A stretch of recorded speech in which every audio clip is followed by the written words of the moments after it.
은혜 받으실 하나님의 말씀은 고린도전서 1장 9절에서 12절입니다. 너희를 불러 그의 아들 예수 그리스도 우리 주로 더불어 교제케 하시는 하나님은 미쁘시도다. 형제들아, 내가 우리 주 예수 그리스도의 이름으로 너희를 권하노니 다 같은 말을 하고 너희 가운데 분쟁이 없이 같은 마음과 같은 뜻으로 온전히 합하라. 내 형제들아, 근로의 지편으로서 너희에게 대한 말이 내게 들리니 곧 너희 가운데 분쟁이 있다는 것이라. 이는 다름 아니라 너희가 각각 이르되 나는 바울에게, 나는 아볼로에게, 나는 게바에게, 나는 그리스도에게 속한 자라 하는 것이니. 아멘. 여운진 자매님의 특송이 있겠습니다. 오늘 여운진 자매님이 해금 연주로 영광을 돌립니다.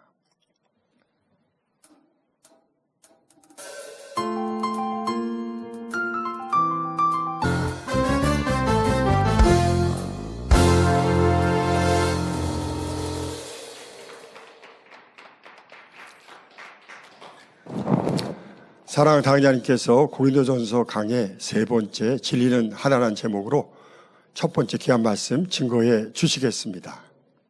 특성으로 영광 돌려주신 여은진 자매님 감사합니다.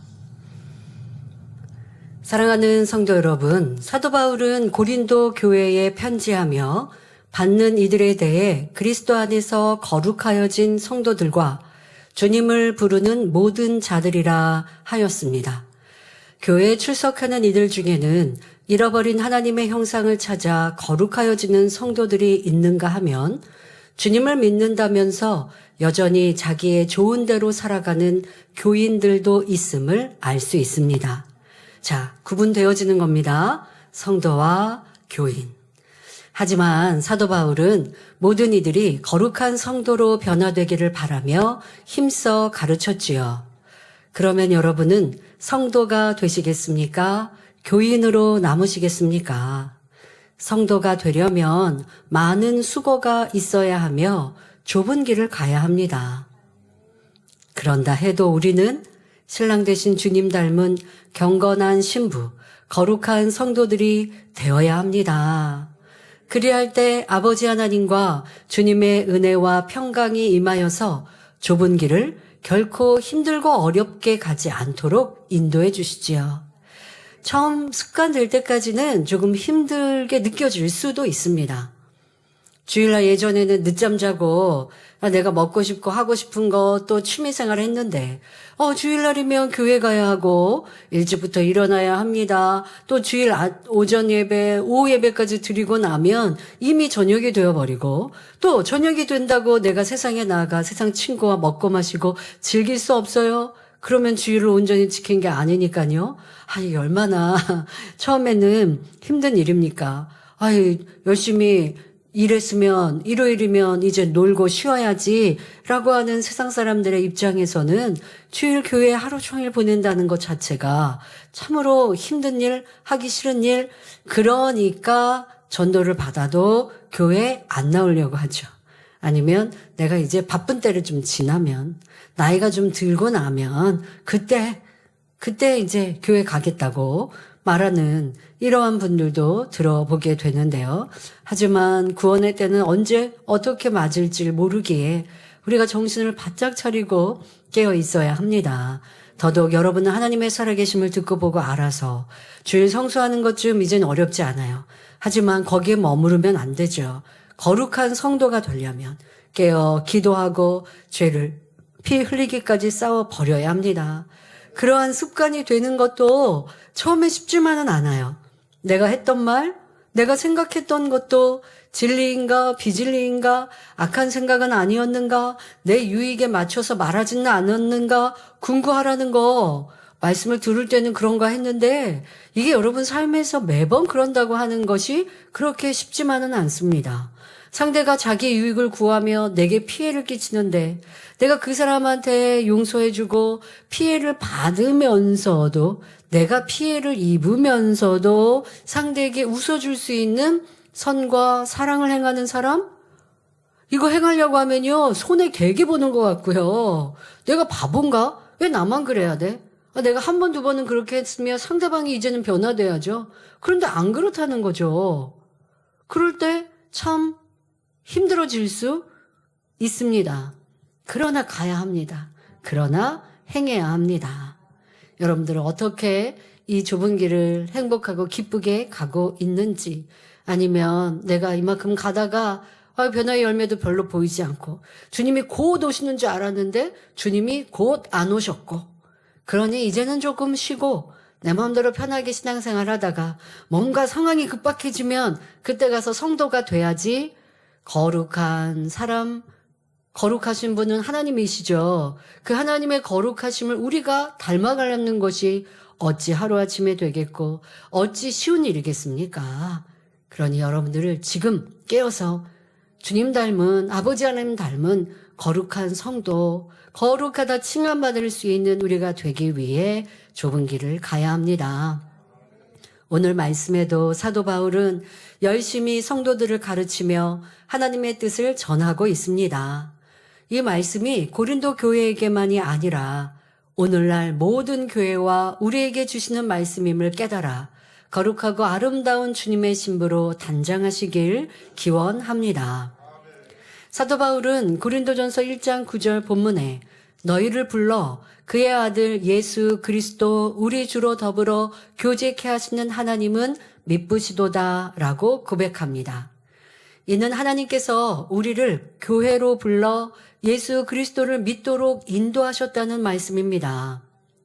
우리는 스스로 하나님 앞에 나와 구원받은 것이 아닙니다. 요한복음 6장 44절에 나를 보내신 아버지께서 이끌지 아니하면 아무라도 내게 올 수 없으니 라고 말씀하셨듯이 이 예배에 함께 하시는 여러분 모두는 하나님의 이끄심 가운데 오셨습니다.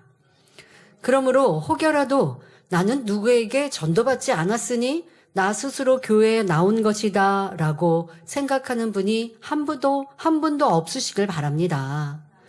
여러분이 누군가의 전도를 받았든 책자나 방송을 통해 은혜를 받았든 하나님께서 여러분의 마음과 생각을 주관하여 발걸음을 인도하셨기 때문에 나올 수 있었다는 사실을 알아야 합니다. 그런데 본문 말씀에서 특이한 점을 발견할 수 있습니다. 바로 한 분 예수 그리스도에 대해 다양하게 표현하셨다는 점입니다. 즉 그의 아들, 예수, 그리스도, 우리 주, 이렇게 네 가지 명칭이 나와 있지요.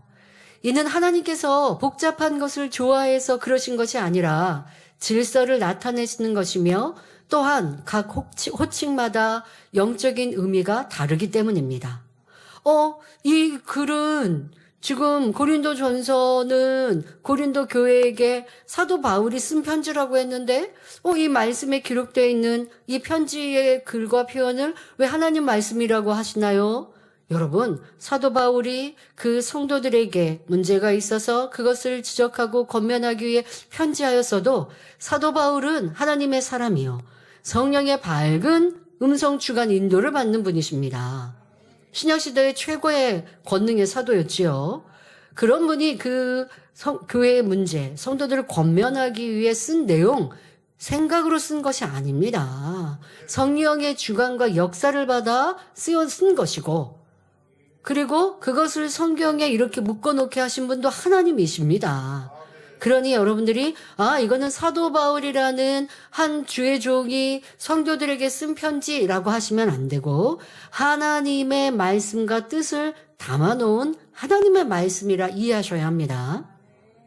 사도 바울이 이렇게 그냥 복잡하게 쓰고 싶어서 아니면 미사여글을 많이 써서 멋들어진 글을 표현하고 싶어서 이렇게 한 것이 아니라 바로 예수님의 담긴 영적인 많은 의미를 함축하여 담아 놓으신 글인 것입니다.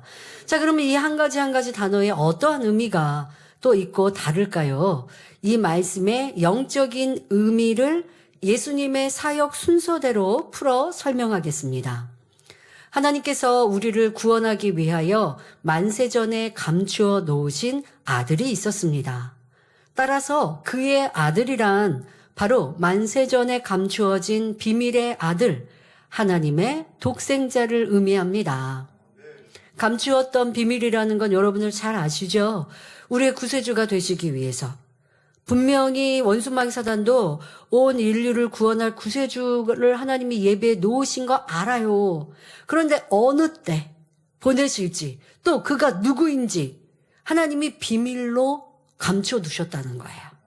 그러니까 그런 존재가 있다는 건 알지만 어느 때 누구라는 걸 드러내시고 계신 것이 아니라 감춰 놓으셨습니다. 그러니 원수마귀 사단은 누가 구세주로 이 땅에 왔는지 온다는 건 아니까 누구일까 항상 살피고 있어요. 그러면 누구를 대상으로 생각할까요? 하나님의 큰 권능이 나타나느니. 하나님의 큰 권능이 나타나는 구약시대에도 선지자들이 하나님의 큰 권능이 나타났잖아요. 저가 구세주일까? 하고 어떻게 하든 괴롭게 하고 어떻게 하든 잡아 죽이려 하고 이렇게 했습니다. 그 구세주를 해치면 원수마귀 사단이 사람들을 다스리는 이 권한, 권세를 영원토록 누릴 거라 생각하기에 구세주는 그냥 해롭게 하고 또 구세주는 죽여야 한다. 이게 사단 마귀의 계획입니다. 그런데 하나님은 그 악의 계획을 이용하셔서 도리어 우리의 구세주로 온 인류의 죄를 담당하시는 죽음에 이르게 하신 건데 원수마귀 사단은 이걸 몰라요. 그러니까 하나님은 이 내용을 비밀로 하신 거예요. 예수님이 이 땅에 오셨을 때 원수마귀 사단이 그 찬란한 빛과 예수님의 사역을 보고 구세주이심을 또 예수님께서 나는 하나님의 아들이라 하시니 이제 저를 내가 죽여야겠다. 구세주로 오신 분이구나. 아무리 확실히 알았어도 원수마귀 사단의 방법은 죽이는 일이었어요. 하나님은 이 모든 것을 활용하여서 도리어 온전한 구세주로 나오게 하셨습니다. 그러니까 그러한 죽이면 안 되는 예수님의 죽음이 우리의 구세주로 그 공의를 채우시는 것 이러한 내용을 비밀로 붙여놓으신 것이죠. 이것이 바로 하나님의 지혜입니다. 자, 그렇게 하나님의 아들, 그의 아들로 먼저 하늘에 존재하셨던 분, 그분이 이 땅에 오셨으니 바로 그 이름이 예수님이십니다. 그리고 그 뜻은 마태복음 1장 21절의 말씀대로 자기 백성을 저희 죄에서 구원할 자입니다. 자, 이 이름에는 앞으로 구원할 사람이라는 미래형의 뜻이 담겨 있습니다. 그러니까 예수님이라는 이름은 구원할 자입니다. 자, 그런데 다음으로 그리스도는 기름 부음을 받은 자라는 뜻의 헬라어로 하나님의 명령을 받은 일꾼된 사람을 뜻합니다. 히브리어의 메시아에 해당하는 이름이지요. 자, 다음으로 예수와 그리스도를 합친 예수 그리스도. 자, 예수 그리스도는 앞서 예수는 자기 백성을 저희 죄에서 구원할 자이신데요. 예수 그리스도는 자기 백성을 죄에서 구원한 자로 하나님께 인정받은 구세주라는 뜻입니다. 다시 말해 구세주의 자격을 획득한 사람이란 뜻으로 완료형이지요. 그러므로 본문에 그의 아들 예수 그리스도 우리 주란 만세전에 감추어진 비밀인 하나님의 독생자가 자기 백성을 죄에서 구원하기 위해 이 땅에 오셔서 우리의 죄를 대속하고 구원에 이르게 하심으로써 우리의 주가 되셨다라는 뜻입니다. 자, 그러면 자기 백성이라고 하는 건 히브리인들만 속할까요? 아닙니다. 하나님은 온 인류의 창조주이십니다. 그런데 이스라엘이라는 한 민족을 본보기로 표본으로 세워서 하나님의 뜻을 가르치시고 그들을 이끄신 것이지 이스라엘 백성만 하나님의 자손이고 다른 이들은 이방인이니까 하나님이 너희는 내 아들 아니다 하지 않으시는 거예요.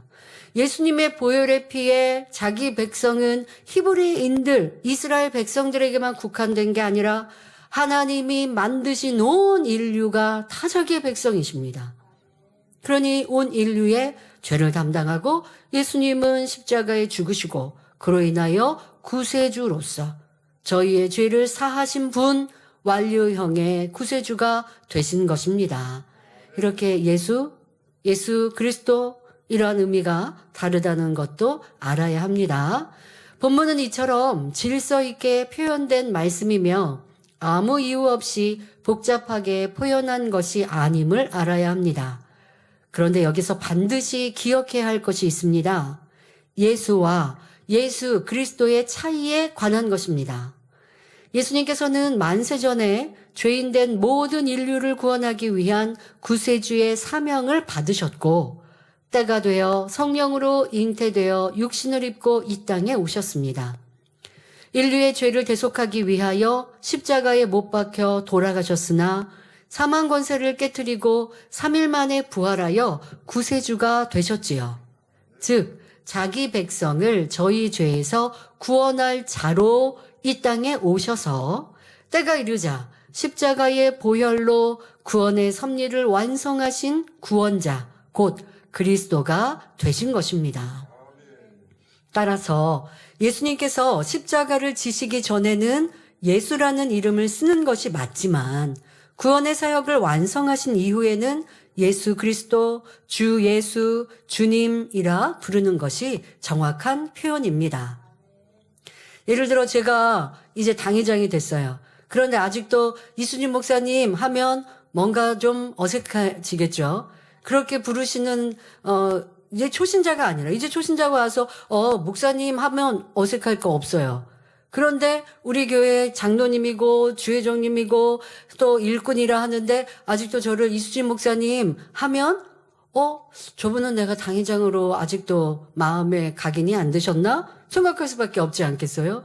우리가 다니엘처럼마다 당회장을 위해 기도합시다 하면서 우리 당회장님 능력 주시고요. 우리 또 대표기도 하시는 분도 권능 더 크게 해주시고요. 건강케 해주시고 이렇게 기도하지. 여러분들이 당회장을 위해 기도합시다 하면 이수진 목사님 권능 주시고요. 이렇게 기도할 일이 없어요. 그러면 그 표현 한마디로 이수진 목사님 하면 저분은 나를 위해 당회장을 위해 기도를 안 하시나? 누군가가 오해하실 수도 있어요. 그렇다고 꼭 호칭에 여러분들의 모든 마음이 담겨 있다라고 볼 수는 없지만 그러나 이런 호칭은 분명히 실수다. 제가 실수했어요. 할 수 없는 거죠. 그러니까 이것처럼 우리가 예수님과 주님, 예수 그리스도의 의미를 명백히 안다면 여러분들 신앙생활 하면서 예수님이라고 우리를 구원하신 예수님 하지 않는 거죠. 부활하신 예수님 할 수 없는 거죠. 모르니까. 사랑이 없고 그 뜻을 깊이 있게 아직 깨닫지 못했으니까. 또 그 은혜가 내 마음에 없으니까 예수 그리스도를 표현해야 되는데 예수님이라고 쉽게 사용한다는 것입니다. 자, 또 한 가지 기억해야 할 중요한 사실이 있습니다. 예수님의 이름으로 기도할 때와 예수 그리스도의 이름으로 기도할 때의 차이가 매우 크다는 것입니다. 지금 계속 설명했잖아요. 이 단어의 의미가 얼마나 큰지. 예수라는 이름은 구원의 섭리를 완성하기 전의 호칭이지만 예수 그리스도는 사망 권세를 깨뜨리신 이름이요 만왕의 왕 만주의 주가 되신 영광스러운 이름입니다. 이러한 영적인 의미를 바로 아는 것과 알지 못하는 것은 매우 다르지요.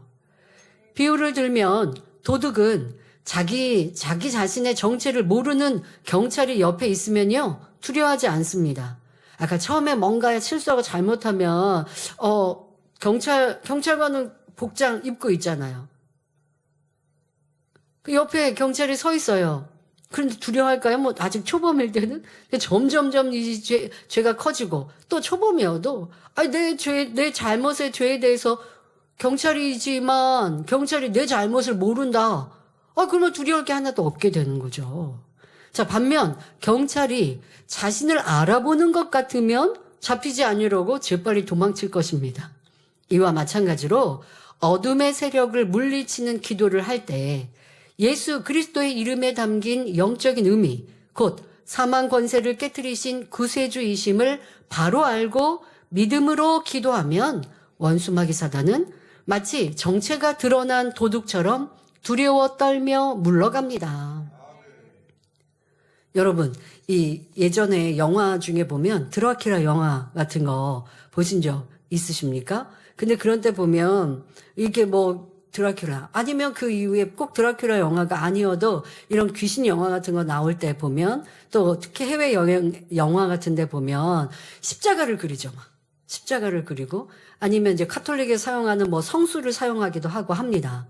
그런데 귀신이 도리어 우습게 보는 그런 영화들 보신 적 많으실 거예요. 그러면 그런 영화는 야, 영적으로 잘 알아서 썼네. 이렇게 생각하게 됩니다. 지금 귀신이 두렵지만 내가 두렵지만 뭐 십자가를 그리고 아니면 옆에 있는 십자가를 하고 귀신아 물러가라 뭐 이렇게 하거나 하는데 귀신이 꼼짝도 안 해요. 왜? 그 안에 믿음이 없으면. 그 안에 십자가를 아무리 들고 하는 사람이어도 주님의 사랑이 없으면 귀신이 두려워하지 않는 거 세상 영화에서도 표현하더라고요. 이거 정확한 표현이죠. 원수마귀 사단이 그가 주님을 사랑하고 진정 믿는가? 이거 안단 말이에요.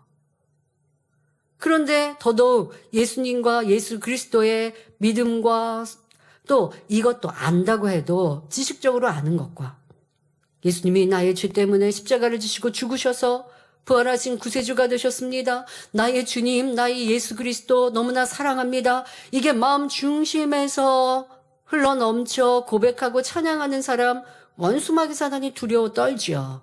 그러나 이런 지식을 듣고 예수님은 구원할 자이시고 예수 그리스도는 구원한 자이시고 이런 차이를 들었어요. 알아요. 그래서 예수 그리스도 이름으로 기도한다. 아니면 내가 시험이 있고 어려움이 있고 문제가 오면 예수 그리스도 이름으로 물리친다라고 하더라도 내 안에 주님에 대한 사랑과 믿음이 확실하지 않으면 내 주변에 회방하고 반대했던 원수마귀 사단이 두려워하지 않고 꼼짝하지 않는다는 거예요. 그러니까 이 단어의 의미, 이 호칭의 의미도 정확히 아는 것이 너무 중요하고요. 그리고 잘 사용해야 합니다. 하지만 사용하는 여러분들은 마음 안에 믿음이 있고 주님의 사랑이 충만할 때에 그 역사가 온전히 나타나는 것입니다. 모든 기도에 대한 응답도 마찬가지입니다. 그냥 예수님의 이름으로 기도할 때와 예수 그리스도의 이름에 담긴 영적인 의미를 정확히 알고 기도할 때는 그 따르는 역사가 전혀 다르다는 사실을 명심하시기 바랍니다.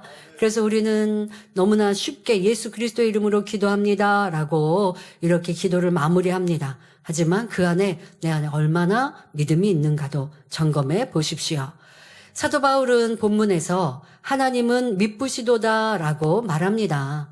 미쁘다라는 것은 신실하다, 믿을만하다, 진실하다라는 뜻으로 바로 신실하신 하나님을 나타내는 말입니다. 또한 미쁘시다라는 말에는 예수님을 찬미하는 중요한 의미도 담겨 있습니다. 여기서 잠시 일상생활에서 사용하는 표현법에 대해 말씀드리겠습니다. 예의 범절을 배우고 교양을 갖춘 사람이라면 설령 윗사람에게서 아름다움이나 사랑스러움을 느꼈다 해도 아유 참 예쁘시네요. 참 잘생기셨어요. 라는 표현이나 아니면 뭐 사랑스러운 누구누구님이라는 식으로 표현하지 않습니다. 그러니까 이 말은 무슨 말이냐? 서로가 예의가 있어야 한다라는 존중함의 표현도 다르다라는 것입니다. 나라마다의 예의 범절이 또 다 달라요. 그래서 여러분들이 또 시대에 따라 달라요. 예전에는 어른들에게 이렇게 너무 예쁘시네요 이런 말 못했거든요. 그런데 요즘에는 너무나 쉽게 너무 예뻐요 뭐 이렇게 젊은이들도 그렇고 많이 해요. 그거는 이제 젊은이들의 표현이니까 아유 너는 왜 이렇게 예의 바르지 않니 이렇게 생각하지는 않습니다만은 여러분들의 삶 속에서 오늘 말하고자 하는 건 예의가 있는 것도 중요하고 더더욱 천지 만물의 주제이신 하나님께는 여러분들이 최대한의 정중함과 예의와 경외심을 가져야 하는 것은 필요합니다. 또 하나님의 사람으로서 여러분들이 직장에서, 가정에서, 주변에서도 예의가 있는 것은 손해볼 거 없어요. 이러한 것도 생각해 보십시오. 쉽게 그냥 친구들이나 주변 사람들한테 할 수 있는 말을 윗사람에게 사용하게 되면 오히려 무례하게 들릴 수 있습니다. 또한 윗분의 성품이 예전보다 좋아졌다고 해도 많이 변하셨네요. 또는 아름답게 변하셨네요. 라는 말은 예의에 어긋나는 표현일 수 있습니다. 왜 그러냐면 그러면 반대로 전에는 별로였어요. 이렇게 느껴질 수 있는 표현일 수도 있거든요. 그리고 내가 아랫사람으로서 윗사람을 평가하듯이 말하는 것 자체가 예의에 어긋날 수 있기 때문이죠. 그런 이제 좋은 뜻으로 여러분들이 전하고 싶다고 한다면, 이렇게 행하시는 걸 보니까 더욱 좋게 느껴집니다. 너무 참 좋습니다. 공손한 표현법을 사용하는 것이 바람직하겠습니다. 이처럼 말에도 예법이 있어서 우리가 부모님이나 직장의 상사 등 윗사람에게 해야 할 말과 하지 말아야 할 말을 구분할 줄 알아야 하겠습니다. 하나님의 자녀로서 우리는 말 한마디도 질서 가운데 예의를 지켜 그리스도인답게 하며 결례가 되지 않도록 주의해야 하겠습니다. 가까운 가족이나 친한 사이일지라도 함부로 말해서는 안 됩니다. 상대를 불쾌하게 하거나 깎아내리는 표현이 아니라 존중과 배려가 담긴 말로 자신을 표현하는 것이 교양 있는 태도이며 진정한 그리스도인의 자세입니다. 그래서 여러분들 만약에 가족 중에 누가 너무 잘 먹고 그래서 살이 너무 많이 쪘어요. 그러니 건강 때문에라도 절제하기를 바라겠고 좀 살을 다이어트를 하기를 바라죠. 그러나 상대가 듣기에 기분 상하게 표현한다면 사랑이라 말할 수 없어요. 뭐 예를 들어 세상 사람들 쉽게 하는 말, 넌 돼지같이 먹니? 이거 듣는 사람 얼마나 기분 나쁘겠어요. 이거는 무시하는 말이 되는 거예요. 나는 상대를 위해서 하는데요. 저 사람이 기분 나쁘게 들은 거예요가 아니라 기분 나쁘게 들으면 좋은 의미로 했다 할지라도 표현을 바꿔야 하고 또 내가 아무리 좋은 마음과 뜻이 있었어도 상대가 좋게 듣지 않으면 안 하는 게 좋은 거예요. 이번 설에 좀 적용해 보시죠. 네, 그래서 내가 만나는 가족과 일가 친척들에게 어떤 말로 인사를 건넬 때에 무례하지 않고 또 상대가 기분 상하지 않을까 배려하듯 생각해 보시면 좋겠습니다. 그래서 여러분들의 예의도 필요하고 또한 이렇게 상대를 배려하고 그래서 내 말 한마디가 주님의 교양 또 더 나아가 더 사랑으로 상대를 포용할 수 있고 위로와 힘이 될 수 있기를 부탁드립니다. 그러므로 성경 안에서 고상한 지식과 주의 교양을 배우며 한마디의 말이라도 아름답고 은혜롭게 표현하시기를 바랍니다. 우리 성도님들은 어떤 상황에서도 상대방에게 신뢰가 되지 않는 언어와 태도로 살아가기를 또 이번 그런 설이 되시기를 바랍니다. 자, 이렇게 사람 사이에도 예의가 필요한데 하물며 창조주 하나님 앞에서는 더욱더 겸손과 공경의 자세로 예를 갖추어야 하지 않겠습니까? 가령 피조물인 사람이 감히 창조주 하나님께 아름답다, 어여쁘다라는 표현을 쓰는 것은 합당치 않습니다. 하나님은 우리 사람의 언어로 가볍게 칭찬할 수 있는 분이 아니시기 때문입니다. 우리 하나님은 영광을 받기에 합당한 분이시며 감히 우리 피조물이 바라볼 수도 없을 만큼 크고 위대한 분이십니다. 이에 디모데전서 6장 16절에 오직 그에게만 죽지 아니함이 있고 가까이 가지 못할 빛에 거하시고 아무 사람도 보지 못하였고 또 볼 수 없는 자신이 그에게 존귀와 영원한 능력을 돌릴지어다 말씀했습니다. 만일 우리 사람이 하나님께 칭찬의 의미를 담아 예의 있게 표현하고자 한다면 미쁘시다라는 표현이 적절합니다. 이는 윗사람을 높이는 존칭어로서 미쁘시다라는 이 한마디로 하나님의 전능하신 모든 것, 곧 아름다움, 자비로움, 사랑스러움, 신실하심 등을 종합적으로 찬미하는 표현입니다. 그러므로 바울 사도가 하나님을 미쁘시다라고 표현한 것은 어느 한 분야만이 아니라 하나님의 모든 성품과 역사를 높이며 찬미하는 의미이지요. 또한 하나님께서는 우리를 주님과 더불어 교제케 함에 있어서도 어느 한 가지만이 아니라 모든 것으로 온전하게 교제케 하셨기 때문에 사도 바울은 모든 것에 미쁘신 하나님을 찬미하고 있는 것입니다. 이제 고린도전서 1장 10절부터 말씀을 살펴보겠습니다. 여기서부터는 고린도전서 교회의 문제에 대해 간접적으로 얘기하며 권면하는 내용이 나옵니다. 먼저 고린도전서 1장 10절부터 17절에서는 교회 안에 있는 분쟁에 대해 지적하며 교회 안에서 진정한 하나됨이 무엇이며 어떻게 하면 하나를 이룰 수 있는지를 설명합니다. 고린도전서 1장 10절에 형제들아 내가 우리 주 예수 그리스도의 이름으로 너희를 권하노니 다 같은 말을 하고 너희 가운데 분쟁이 없이 같은 마음과 같은 뜻으로 온전히 합하라 하였습니다. 자, 여기 앞에서 우리 주 예수 그리스도. 자, 이 표현에는 굳이 우리의 주님이시고 예수 그리스도가 구세주이시다라고 표현하려고 하기보단 이건 사도 바울의 표현법의 특징입니다. 사도 바울은 우리 주 예수 그리스도 이렇게 표현하는 걸 좋아하셨어요. 여러분들도 기도하다 보면 어떤 분들은 우리 주 예수 그리스도 이름으로 기도합니다 하는 분도 있고 어떤 분은 그냥 예수 그리스도 이름으로 기도합니다 하는 분도 있고 또 간단하게 주님의 이름으로 기도합니다 하는 분도 있고 이렇게 같은 의미이지만 표현 방법을 다양하게 사용하시잖아요. 근데 사도 바울은 이렇게 우리 주 예수 그리스도라고 표현하는 특징이 있습니다. 그렇게 이해하시면 되겠습니다. 사도 바울은 고린도 교회 성도들에게 다 같은 말을 하라고 예수 그리스도의 이름으로 권면합니다. 그러니까 이거는 그냥 내 생각과 내 뜻을 전하는 게 아니라 주님의 뜻인 거예요. 사람마다 생각이 다른데 어떻게 같은 말을 할 수 있을까요? 예를 들어 한 송이의 꽃을 보고도 어떤 사람은 예쁘다고 말하고 다른 사람은 그저 그렇다고 말할 수 있습니다. 또 어떤 사람이 새 옷을 입고 왔을 때 누군가는 정말 멋지다라고 감탄하지만 다른 누군가는 너무 화려하다고 느낄 수도 있습니다. 자, 이렇게 느낄 수 있다는 거 여러분 이해하시죠? 그러면 여러분의 생각과 여러분 느낌과 다를 수 있는 다른 사람들의 느낌도 존중해 주셔야죠. 나는 예쁜데 다른 사람은 안 예쁘다 그래요. 그러면 기분이 상해요. 나는 저거 별론데 다른 사람은 그거 뭐가 문제야? 괜찮은데? 하면 싫어해요. 나를 무시하나? 내 의견을 아니 모든 사람의 의견이 있을 수 있어요. 다를 수 있어요. 예를 들어 여러분 식사를 하는데 나는 별로 맛이 없어요. 같은 메뉴를 시켰어요.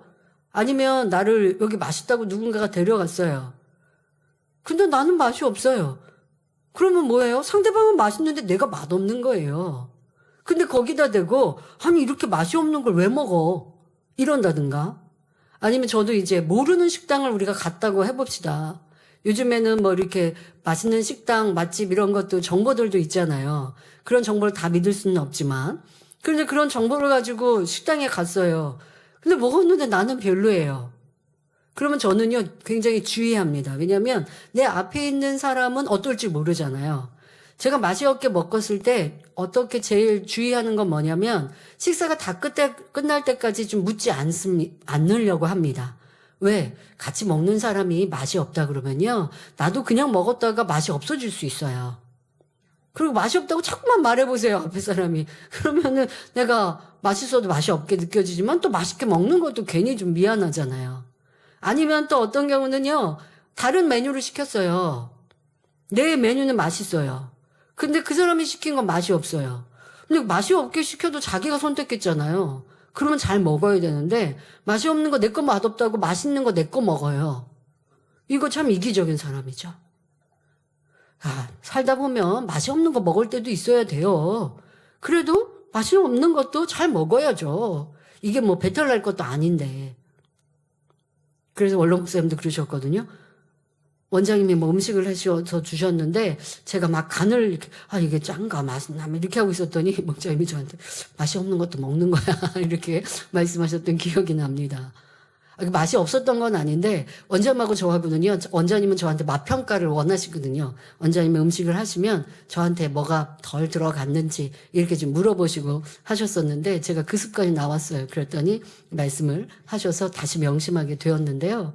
특히 여러 사람이 같이 식사하는데 내 메뉴가 맛없다고 이거 왜 이렇게 맛없어? 계속 불평하고 나 이거 안 먹고 싶은데 하면 같이 맛있게 먹는 사람도 맛이 없어지고요. 즐겁지 않죠. 같은 음식 시켰는데 처음 가는 식당이니까 나는 맛이 없는데 상대방은 어떤가 궁금하긴 해요. 하지만 식사가 다 끝난 다음에 물어봐요. 맛있었냐고 물어보면 뭐 상대방 난 별로였던 것 같아. 아니면 또 상대방이 먹다가 이거 좀 별론데 하면 나도 좀 그렇다. 우리 여기 맛있는 줄 알고 왔는데 맛이 조금 떨어지네. 뭐 다음에 오지 말자. 아니면 우리 이것 조금 간단하게 밥 먹고 뭐 나가면서 빵을 좀 더 먹자. 뭐 이렇게 대화하면 돼요. 그런데 나는 맛이 없는데 상대방은 맛있다고 하는데 그게 뭐가 맛있냐고, 여기를 왜 데려왔냐고 이렇게 불평하는 거. 이게 서로 각기 다르다라는 걸 인정하지 않고 내 취향만 최고고 상대방의 취향 식성은 무시하는 격이나 다를 바 없습니다. 이러한 일들도 고치고 없어야 하겠죠. 자, 사람마다 생각이 다르기에 각자의 말도 달라질 수밖에 없습니다. 그런데 본문에서는 또 교회 안에서는 하나님의 일을 이루는 우리에게는 다 같은 말을 하라고 말씀하십니다. 자, 어떻게 그렇게 할 수 있을까요? 느낌도 다르고 생각도 다르고 다른 말 할 수 있잖아요. 그런데 이거는 개인적인 취향에서 다른 말 하지 말라는 게 아니시죠. 하나님의 일과 믿음 안에서 다 같은 말을 하라. 그것이 하나님의 기뻐하시는 뜻이다라고 우리에게 교훈하시는 겁니다. 이 의미는 무엇일까요?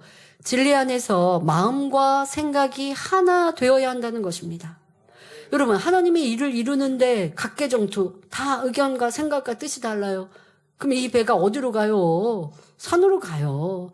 다 의견이 달라서 하나로 모아지지 않으면 일은 성공할 수도 없지만 일을 하면서 계속 불평, 원망만 될 수밖에 없어요. 그러니 하나 되어야 하지요.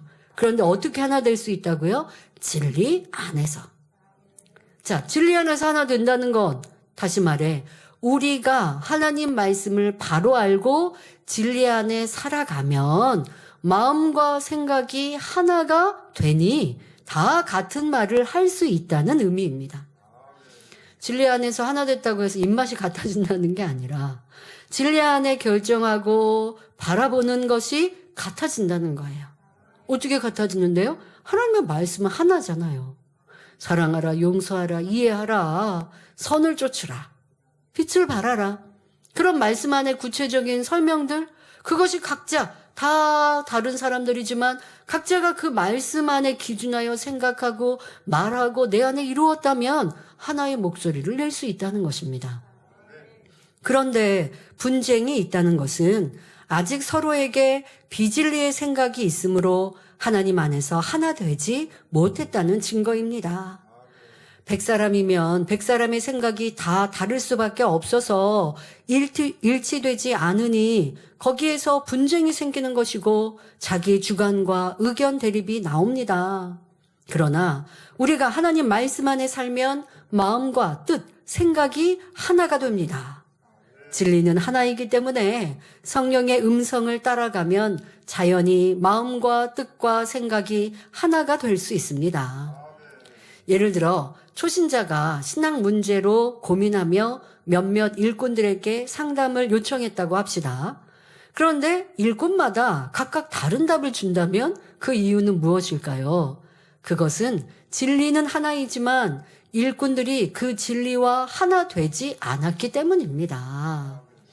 각 사람이 진리와 하나 되면 모두 진리 안에서 답을 할 것이기에 비슷한 답을 할 수 있습니다. 꼭 말이 똑같다라는 것이 아니라 내용은 같은, 비슷한 말을 하고 있는 것입니다. 그러니 영적인 말씀으로 잘 무장하고 성령의 음성을 밝히 듣는 주의 종이나 일꾼에게 상담하면 그분들의 답은 대부분 일치할 것입니다. 로마서 8장 14절에 무릇 하나님의 영으로 인도함을 받는 그들은 곧 하나님의 아들이라 말씀한 대로 성령이 인도하시기 때문에 답이 하나가 될 수 있는 것입니다. 그러므로 사도 바울은 너희 가운데 분쟁이 없이 같은 마음과 같은 뜻으로 온전히 합하라고 권면합니다. 자, 이를 위해서는 우리가 오직 하나님 말씀으로 무장해야 합니다.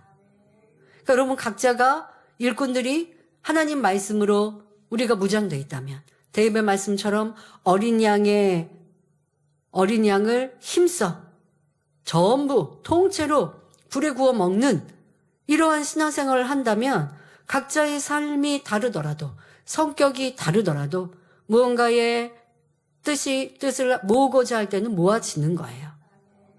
그런데 어떤 일들은 꼭 진리 안에서 답을 내지 않아야 되는 그러한 의견들을 모을 때도 있습니다. 예를 들어 이번 휴일에 우리 어떤 행사 할까요? 하면 조금 각자의 생각들이 다를 수 있어요. 어떤 분은 우리 성경 읽기 해요. 책자 읽기 해요. 어떤 분은 좀 야외 나가서 좀 쉬어요. 아니면 야외 나가서 노방전도 해요. 아니면 우리 기도 모임 해요. 아니면 어떤 사람은 꼭 모여야 되나요? 의견이 다를 수 있어요. 다를 수 있지만 대화하면서 가장 좋은 의견으로 모아갈 수 있는 것. 저는 이것은 참 멋지고 아름답다고 봅니다. 그래서 저도 가끔 어떤 일들을 결정할 때 제 생각이 있지만 주변의 의견들을 물어요. 그래서 좋은 의견들을 같이 하나로 만들려고요. 내가 믿음이 좋으니까 내 뜻만이 옳아 하는 게 아니라 우리가 세상을 살아가고 또 다양한 성도들과 사람들을 만나기 때문에 이렇게 하나님을 기쁘시게 하는 일은 절대적으로 믿음으로 행하지만 방법론들은 조금 다를 수 있기 때문에 주변 사람들의 의견을 묻는 것이죠. 그렇게 해서 또 의견이 달라요. 여러 사람이 의견이 다르거나 저와 상대의 의견이 달라요. 근데 그게 하나님에 속한 육의 일이라면 좋은 내용으로 하나를 만들어가면 되는 것이죠. 그런데 절대적인 진리에 관해서는 그래도 믿음이 좋은 사람이 진리 안에 답을 주면 생각이 다른 분들도 맞춰주어야 하고 이게 하나님의 기뻐하신 뜻이구나 마음을 열고 받아들이면 사단의 역사가 임할 수 없습니다. 분쟁이 일어나지 않습니다. 그런데 그렇지 않고 내가 나를 주장하기 때문에 분쟁이 일어나는 것이죠. 자, 하나님 말씀만이 진리요 참이며 판단 기준이 되어야 합니다. 그러니 말씀 무장이 중요하지요.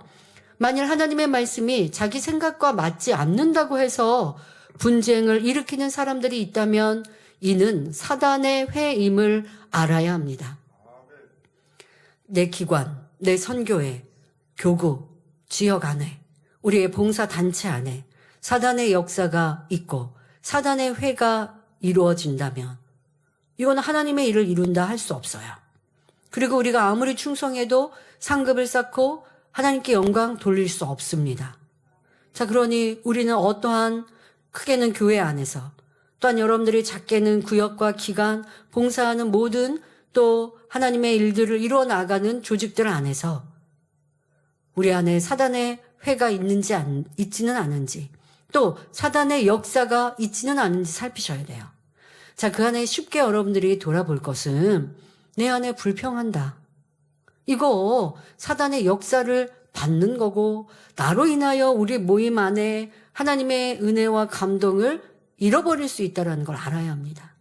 불평하는 한 사람 때문에 믿음 좋은 사람이 영향받을 리는 없지만 믿음이 적은 사람들의 모임이라면 불평하는 한 사람의 치우치면 따라가는 거예요. 그럼 나는 사단의 역사를 주관하는 사람이요. 다른 사람들도 함께 그렇게 마음이 모아진다면 하나님의 역사가 이루어지지 않죠. 우리 안에는 불평과 원망은 있지 않은지 살피셔야 합니다. 또 여러분들이 하나님의 일을 할 때도요. 앞서 말씀드린 대로 이게 절대적인 진리가 아닌 우리의 의견들도 있을 수 있어요.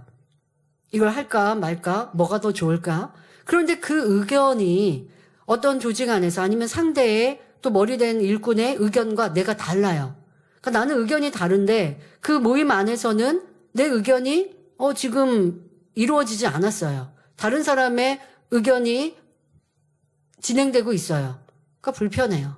불편하니까 뒤에서 험담하거나 아니면 나와 의견이 맞는 사람들을 또 규합하는 이러한 사람들이 있어요.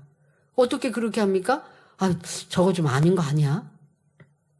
모임 안에 회의를 하고 결정을 했는데도 뒤에 가서나 딴 얘기하는 거죠. 저렇게 하는 것보다 이게 더 나은데? 그러면 상대방은 또 분별 못하고 맞아 그런 것 같은데. 그러면 지금 함께 모여서 마음을 모으고 결정한 일들을 가야 하는데 뒤에서는 이거는 맞다 틀리다 또 이렇게 그러면 어떻게 돼요? 이거는 앞으로 나아가야 되는데 끄집어내리는 사람의 역할인 거예요. 이것이 바로 사단의 역사가 아니겠습니까? 왜 내가 그런 사단의 일을 해야 하겠습니까?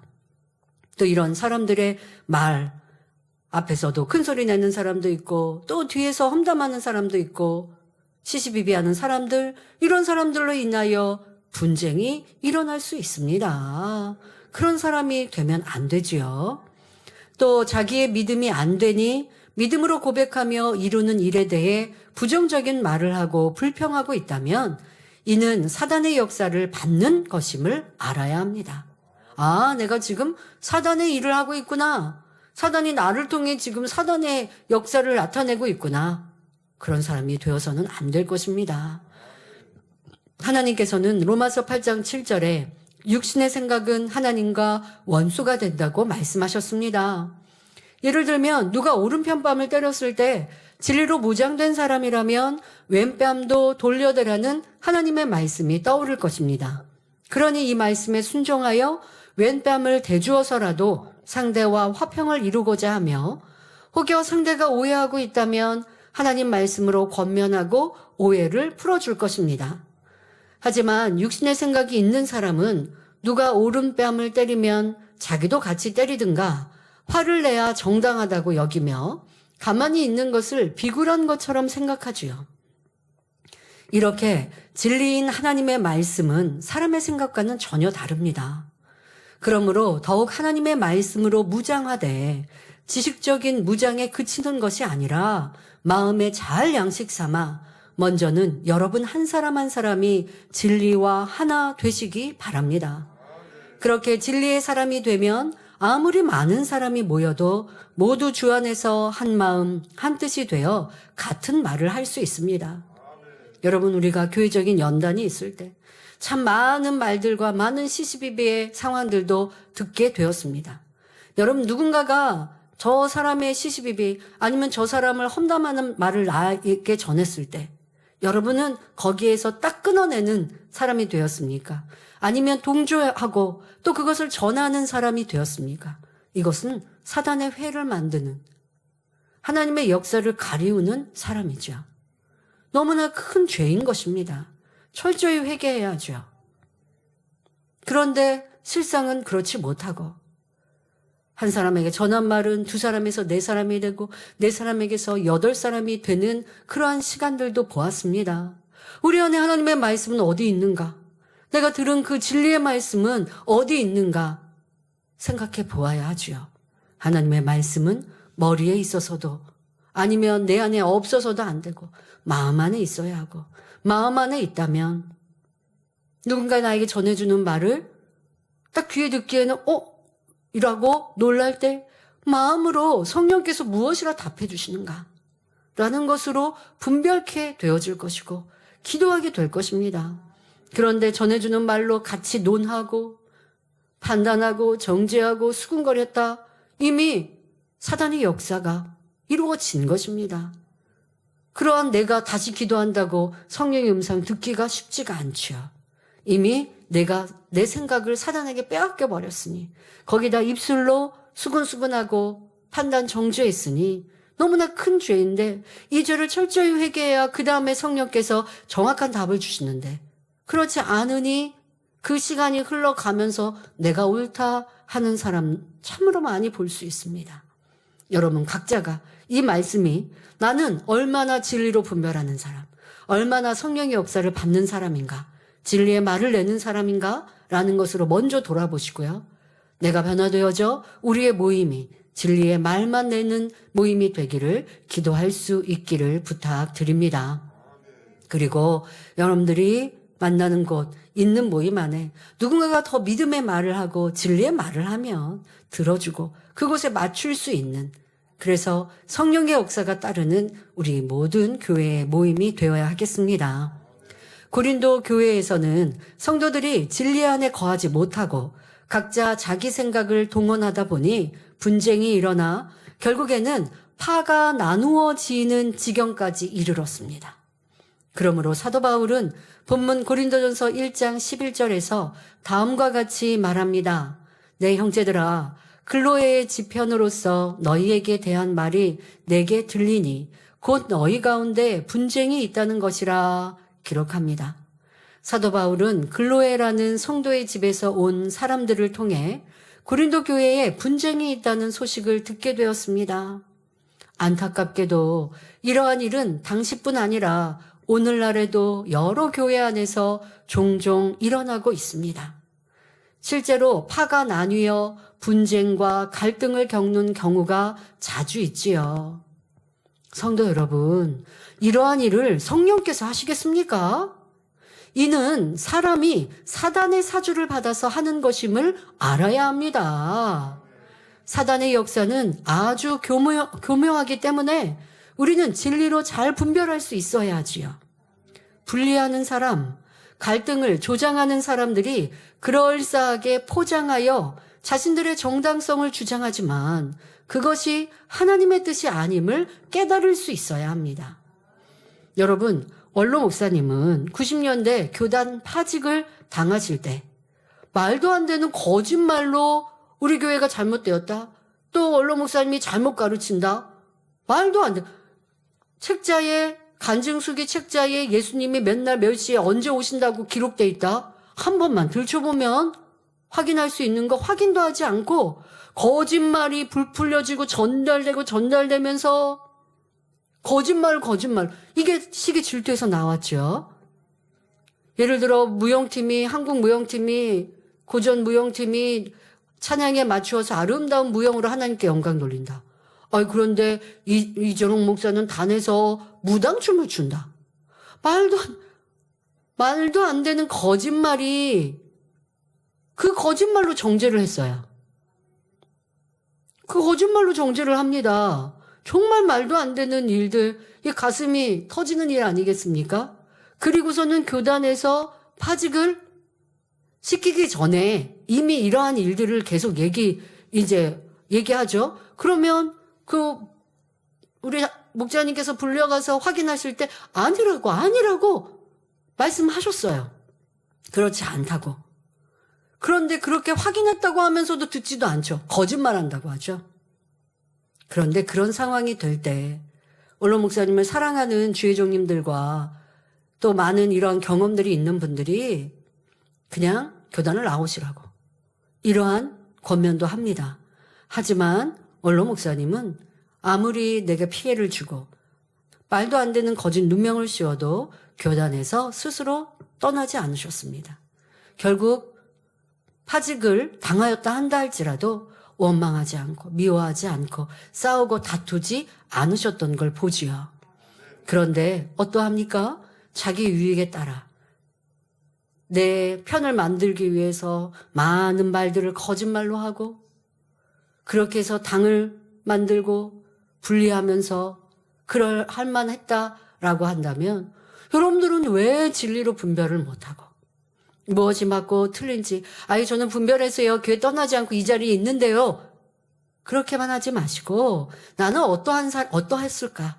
나는 그때 어떠했는가? 많은 말들이 떠돌아다니는데 그때 나는 어떠했는가? 정확한 진리로 분별해서 저 사람이 정말 비진리의 행함을 행했다?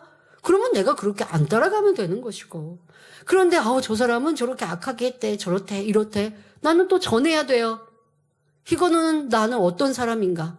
정확한 정보를 알려주는 뉴스 앵커예요? 성경은 판단 정죄 수근거리지 말라 하셨는데 나는 왜 진리를 그렇게 듣고도 행하지 않았는가? 회개하고 돌이키면 은혜가 임합니다. 그 은혜는 우리를 새롭게 하고 성결케 하지요. 미혹하는 사람, 또 분리하는 사람, 당을 짓는 사람, 그런 사람들의 말은 그럴싸하게 이룹니다. 우리 사랑하는 성도님들은 그럴싸한 이러한 말들에 이러한 사람의 말에 혹하고 넘어가서는 안 되지요. 항상 진리로 분별할 수 있어야 합니다. 그러니까요. 누가 나는 이렇게 하나님께 사랑받아. 나는 주님이 이렇게 사랑해 주셔. 자, 그렇게 말한다고 그것도 혹하지 마세요. 증거가 있어야죠. 하나님의 사랑받으면 증거가 있어야죠. 근데 증거는 눈에 보이지는 않는데 나 기도하면 나 천국을 느끼고 나 천국도 막 보여주시고 말은 그렇게 해요. 그런데 하나님의 사랑받는 증거가 없어요. 그러면 그거에 여러분들이 미혹받아서 안 되는 것이죠. 사랑받는 증거, 하나님이 함께 하시는 증거, 그 증거가 그 사람의 모양인 거예요. 이렇게 진리로 분별하는 여러분이 되십시오. 예수님께서도 들리는 말이 아닌 하나님의 뜻인가 아닌가 하는 진리로 분별하셨습니다. 마태복음 16장 21절을 보면 예수님께서 제자들에게 내가 예루살렘에 올라가서 장로들과 대제사장들과 서기관들에게 많은 고난을 받고 죽임을 당하고 제3일에 살아날 것이다 라고 말씀하십니다. 그러자 이때 베드로는 주여 그리 마옵소서 하고 만류합니다. 이는 인간적으로 생각하면 얼마나 예수님을 사랑하고 위하는 마음에서 한 말입니까? 그러나 예수님께서는 베드로에게 사단아 내 뒤로 물러가라 라고 엄히 꾸짖으셨습니다. 예수님께서 십자가 고난을 받으시고 구원의 섭리를 이루는 것이 하나님 뜻이기 때문이지요. 물론 예수님의 말씀은 베드로가 사단이라는 뜻은 아닙니다. 베드로가 인간적인 생각을 동원하였기에 하신 말씀이지요. 즉 베드로의 말은 성령께서 하신 것이 아니라 사단이 그의 생각을 통해 역사함으로 나온 말이었기 때문입니다. 더구나 악한 마음에서 남을 헐뜯고 비난하는 말, 수근수근하는 말, 판단 정죄의 말이라면 명백한 사단의 역사입니다. 우리가 하나님의 사랑받는 자녀가 되려면 결코 이러한 악한 말에 미혹되고 함께하여 분쟁을 일으켜서는 안 됩니다. 주님 안에서 한마음 한뜻이 되어 같은 말을 하고 하나님을 경외하고 사랑하며 또한 이웃을 내 몸같이 사랑함으로 한 영혼이라도 실족당할까 염려하며 눈물로 기도해 줄 수 있어야 하지요. 여러분, 누군가가 여러분을 사랑한다고 말하면서 다른 사람, 제3자가 지금 나와 상대방인데 상대방이 나에게 누군가가 여러분에 대해 좋지 않게 말하고 행동한 것을 전해줍니다. 그러면 그 말을 전해주는 사람이 고마운 걸까요? 아니에요. 이렇게 진리로 분별할 수 있어야죠. 왜 나한테 내가 들어서 그 사람을 좋게 생각하지 않을 이런 말을 전합니까? 라고 진리로 권면할 수 있어야 하는 것이고, 혹여 전해준 말이 정말 내가 실수하고 잘못되었던 것이라면 도리어 고맙다라고 하면 되고요. 오해가 있어서 오해를 풀기를 바라는 마음으로 했다고 하면 좋지만 그게 아니라 그냥 그 사람이 나를 시기 질투해서 험담했어요. 그 말 내가 들으면 좋을 게 뭐가 있습니까? 그러면 그 사람이 시기 질투하는 걸 알아서 내가 뭘 어떻게 할 건데요? 그걸 알았으니까 그 영혼을 위해서 회개하라고 기도하라고요? 그럴 필요도 없죠. 그러니 그런 말을 전해준 것은 그냥 감정적으로 한 거예요. 나를 사랑해서 해주는 말이 아니라 그냥 그렇게 말하는 상대방이 그렇게 말하는 험담한 그 사람이 나도 싫어요. 그 정보를 알려주는 거죠. 같이 싫어하자고. 이렇게 진리로 분별해야 하는데 그래야지 않고 여러분들이 귀에 들리는 대로만 듣고 판단, 정죄에 함께하고 분리하고 분쟁하는데 내 입을 함께 담는다면 죄에 죄를 쌓는 것입니다. 이제는 우리 그러한 일들 하지 맙시다. 성결되고 새로 삶 향해 가야 하는데 또 죄를 짓고 더더욱 하나님은 이런 분쟁 싫어하십니다. 판단, 정죄, 수근수근 싫어하십니다. 그런 일들에서 나왔던 많은 시험환란과 문제를 겪어보았으면 이젠 그런 사람 되지 말아야죠. 누구의 상대의 문제가 있고 고쳐야 할 게 있으면 내가 가서 사랑으로 건면해 주는 사람, 그러면 되지. 그 사람이 이렇게 잘못됐다고 다른 사람에게 전하는 건 그건 내 안에 악이라는 것을 깨달아서 이제는 이러한 습관이 절대 없어야 하겠습니다.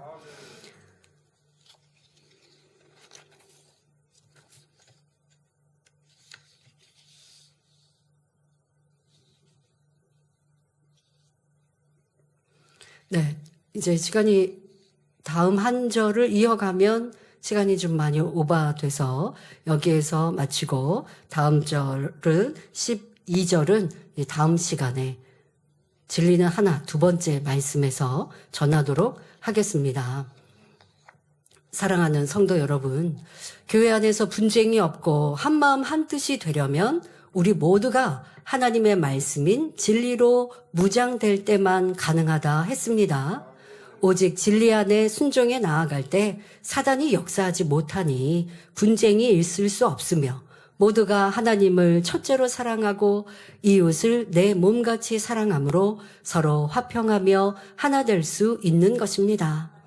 하나님은 이런 교회와 성도를 사랑하시며 칭찬하시지 않겠습니까? 또한 여러분이 있는 곳마다 내 의견이나 유익은 한 걸음 양보하고 다른 이의 소리에 귀 기울인다면 화평을 이루는 사람이 될 수 있습니다. 앞서 식당에서의 예를 들어 드린 것처럼 또 우리가 무엇을 보고 느끼는 감정이 사람마다 다 다른 것처럼 다른 사람의 의견도 존중해 주시고 무시하지 말고 그 사람이 뭘 좋아하고 뭘 원하는지 도리어 항상 생각하며 상대를 배려하면 사랑의 관계를 이루는 건 참 좋습니다. 저도 우리 식구들을 보면 식성도 비슷하기도 하고 또 다르기도 해요. 근데 서로 맞춰주면 얼마나 좋아요. 그러면 나는 맨날 맞추는 사람만 되는데요. 혼자 있을 때 내가 먹고 싶은 거 주문해서 먹으면 되잖아요. 그런데 서로 사랑하면요. 상대가 좋아하는 것도 맛있게 먹을 수 있고 또 내가 상대를 배려하니 상대방도 내가 원하는 거 이렇게 또 맞춰주는 거예요. 그러면 얼마나 좋아요. 저와 함께 일하는 우리 비서 자매가 이 회 종류를 안 먹어요. 못 먹어요, 아직. 그럼 저는 이제 이 회 종류를 안 먹으면 돼요. 그러면 언제 먹어요? 이명 목사님하고 먹거나 이미경 목사님하고 먹으면 돼요. 맨날 비서 자매하고만 있는 거 아니잖아요. 그리고 이거 안 먹어서 제가 문제될 것도 없는 거고. 죄송해요. 저 회 좋아하지 않아요. 이거 하나 예를 들어 드린 거예요. 근데 이렇게 상대를 맞춰주면 되지. 너 맨날 쟤를 맞춰줘야 돼? 불편할 게 뭐가 있냐고요. 맞춰줘서 상대방이 맛있는 거 나도 맛있게 먹으면 되고 상대방과 나하고 뭐가 잘 맞나? 그거 하면 되고 상대방이 내가 좋아하는 거 싫어하면 그 사람하고 안 하면 되는 거고 또 같이 부부고 가족이면 같이 좋아하는 걸 맞춰주면 되는 거고 예를 들면 부모가 자녀에게 부모가 좋아하는 거 맨날 같이 하자고 할 수도 없고 자녀는 부모님이 이거 하고 싶어 하는데 나는 그거 싫어요. 나는 그냥 집에 있는 게 좋아 하고 오락만 하고 있으면 안 되고 부모님이 산책까지 하면 함께 따라하고 내 유익이 아니라 상대의 유익과 나와 다른 상대를 맞춰주는 것도 참 이게 분쟁이 없는 가정의 화평을 이룰 수 있는 방법입니다. 히브리서 12장 14절에 모든 사람으로 더불어 화평함과 거룩함을 쫓으라. 이것이 없이는 아무도 주를 보지 못하리라 하신 말씀을 기억하여 어느 곳에서 누구와도 화평을 이루는 복된 성도님들이 되시길 바랍니다. 화평하고 하나 되는 것, 교회 안에서는 진리에 기준하시면 되고 세상에서는 조금 양보해 주세요. 조금 더 희생해 주시고 상대를 배려해 주시면 그러면 여러분도 사랑받고 인정받는 사람이 될 것이고요. 이것이 우리가 진리 안에서 진리의 사람으로 그리스도의 향기를 바라기에 결국 상대의 영혼을 구원의 길로 인도하는 복음 전파 전도에도 풍성한 열매를 맺을 수 있을 것입니다.